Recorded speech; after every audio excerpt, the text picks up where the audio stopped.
भारत के सभी राज्यों की खबर SNS न्यूज चैनल पर, खबर जो आपको रखे सबसे आगे। नमस्कार, खबर SNS टीवी में आप सबका स्वागत है। आइए रुक करते हैं देश की खास खबरों की ओर। जिले में तेज रफ्तार वाहन और विपरीत दिशा से वाहन चलाने से सबसे ज्यादा अपघात होते हैं देखने को मिल रहे हैं। हालांकि विपरीत दिशा से आ रहे दो पहिया वाहन आमने सामने टकरा गए, जिसमें 2 की मौत हुई और 3 गंभीर रूप से हुए घायल। इस संबंध में करड़ी पुलिस ने मामला किया गया था। भंडारा जिले से और एक सड़क हादसा की खबर सामने आई है। शादी में जा रही वृद्धा को तेज रफ्तार बाइक ने टक्कर मार दी, जिसमें महिला गंभीर रूप से घायल हो गई और उसकी मौत हो गई। यह घटना 5 अप्रैल शुक्रवार को दोपहर करीब 1 बजे लाकांदूर तहसील के खैराना में हुई। मृतक की पहचान सुंदरा देवीदास भनाटकर 65 वर्षीय के रूप में। गोंदिया शहर के रामनगर परिक्षेत्र में 1 अप्रैल की रात हुई घर में चोरी की घटना के आरोपियों को स्थानीय अपराध शाखा पुलिस ने 5 अप्रैल को गिरफ्तार कर लिया। आरोपी का नाम इरफान अब्दुल अलीम सैयद कटंगी टोला है। उसके पास से 1 लाख रुपए नकद और कुछ आभूषण बरामद किए गए, जिसकी कीमत 3,62,500 रूपए है। भाजपा सांसद उदयन राजे भोसले ने घोषणा की है कि वह सातारा लोकसभा की उम्मीदवारी जारी रहने तक किसी भी कीमत पर लोकसभा क्षेत्र में उतरेंगे। सातारा की ऐतिहासिक शाही मस्जिद में सभी मुस्लिम भाइयों से मुलाकात की और उन्हें रमजान की शुभकामनाएं दी। राजे ने मस्जिद जाकर मुस्लिम भाइयों से मुलाकात की। इस अवसर पर मुस्लिम बंदियों द्वारा उदयन राजे का अभिनंदन किया गया। इस दौरान उदयन राजे ने मुस्लिम समुदाय से की बात। दिल्ली शराब नीति से जुड़े मनी लॉन्ड्रिंग के मामले में राउज एवेन्यू कोर्ट ने आम आदमी पार्टी के नेता मनीष सिसोदिया की न्यायिक हिरासत 18 अप्रैल तक बढ़ा दी गई। अब इस मामले की सुनवाई 18 अप्रैल को हुई। 2022 बम विस्फोट मामले में छापेमारी के दौरान शनिवार को बंगाल के पूर्वी मेदिनीपुर जिले में राष्ट्रीय जांच एजेंसी की एक टीम पर हमला किया गया। भूपति नगर इलाके में हुए इस हमले में आतंकरोधी एजेंसी का एक अधिकारी घायल हो गया।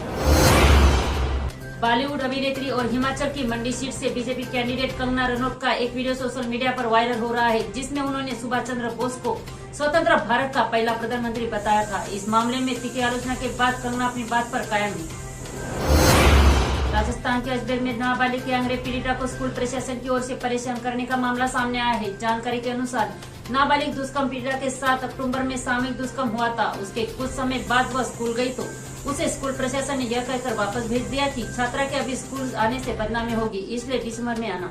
जब दिसंबर में पीड़िता स्कूल पहुंची तो उसे बताया गया कि उसका नाम काट दिया है। इसके बाद बोर्ड परीक्षा में बैठने के लिए उसको प्रवेश पत्र तक नहीं दिया गया। अपने साथ हुई इस दोहरे अन्याय से आहत पीड़िता ने बाल कल्याण समिति को इस संबंध में पत्र लिखा, जिसके बाद ये घटना सामने आई।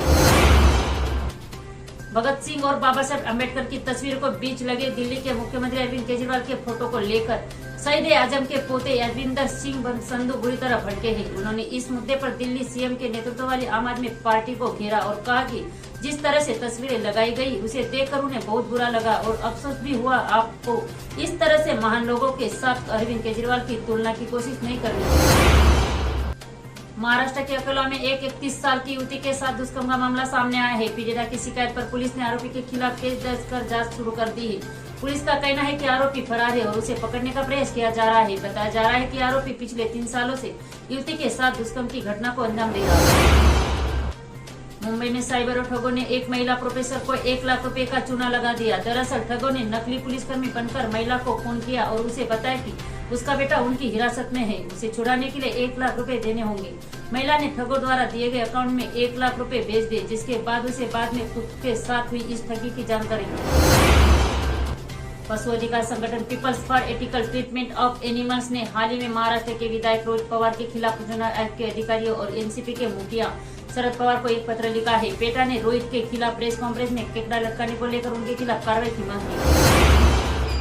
एमएसटी सीईटी पीसीएम परीक्षा स्थगित। इंजीनियरिंग और फार्मेसी प्रवेश के लिए राज्य सामान्य प्रवेश परीक्षा सेल ने 5 मई को यह परीक्षा आयोजित की थी। हालांकि एक ही तारीख पर 2 परीक्षा होने के कारण छात्रों के हित को ध्यान में रखा गया है। ये परीक्षा स्थगित कर दी गई और जल्द ही नई तारीख की घोषणा की जाएगी।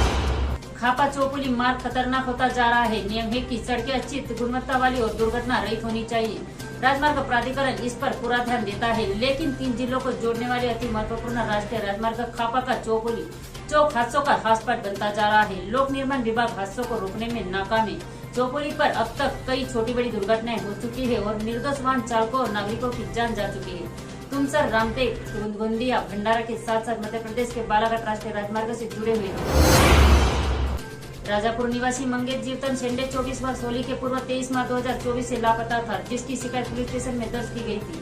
आज दिनांक 6 अप्रैल 2024 को सुंदरटोला से राजापुर के बीच पवनाखारी बीच क्रमांक 1 वन क्षेत्र में हालत में उसकी लाश मिली। इस घटना की जानकारी तुरंत गोबरवाई थाने को दी गई। पुलिस ने मौके पर पहुंचकर पंचनामा किया और शव को कब्जे में लेकर पोस्टमार्टम के लिए भेज दिया गया।